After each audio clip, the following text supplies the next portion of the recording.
Le seul ballon d'or congolais, Paul Sayal Mukila, Makelele Nanganda, Sui Nakachi. C'est l'histoire d'un jeune garçon né dans la forêt profonde du Nord Congo, à Swanké, là où les arbres murmurent des secrets anciens. Ce garçon, c'est Paul Sayal Mukila.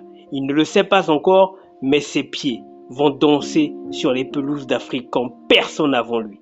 Il deviendra le seul ballon d'or africain congolais.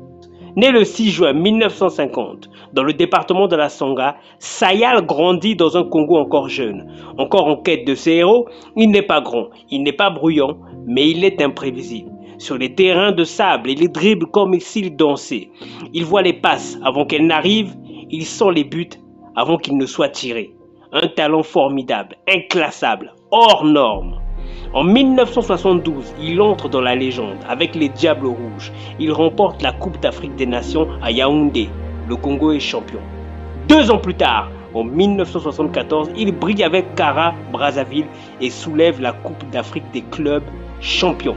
Cette même année, il est sacré ballon d'or par France Football. À 24 ans, Sayal devient le roi du continent. Jamais un Congolais n'avait été aussi haut. Jamais un joueur n'avait marqué 40 buts en une saison. Ce record, personne ne l'a battu depuis.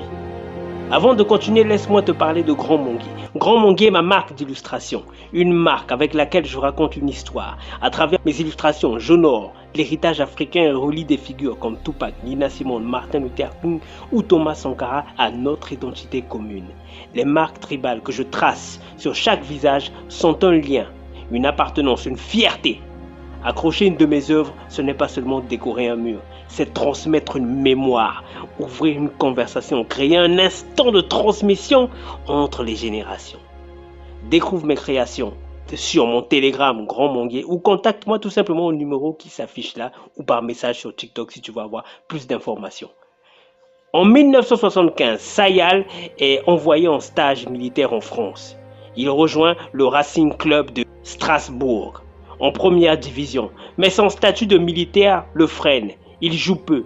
Plus tard, il évolue au Stade Français, à Fontainebleau, puis à Malakoff, où il devient joueur et entraîneur. Il ne brille plus comme avant, mais il continue de transmettre. Il reste fidèle à son art, à son style, à son peuple. Le 21 décembre 1988, il raccroche les crampons lors d'un jubilé à Brazzaville aux côtés de Tostao, autre légende congolaise. Mais la vie lui joue un dernier dribble cruel. En 1992, à Meaux, en France, il meurt d'une crise de paludisme, à 41 ans seulement. Un départ injuste et inattendu.